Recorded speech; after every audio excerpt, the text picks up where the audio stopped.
if you ever blow a bearing while you're driving down the highway and you're in your turtleback,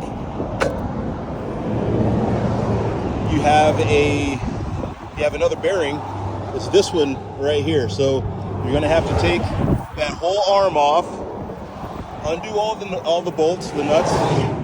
There's a pin in here. I took the cotter pin and the axle nut off already, but this is where it is. And then, sorry, we're on the side of the road. So then what we're going to do is we're going to take that off of there and we're going to put it on here so that we can get back on the road and go find some more bearings and then have that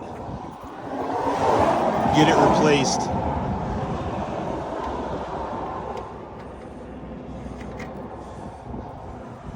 Okay, the castle nut is over there. The cotter pin is right next to it. So yeah, that's how that goes. So I'm gonna continue to help Craig get this thing changed out, and then we're gonna load up and find out O'Reilly's.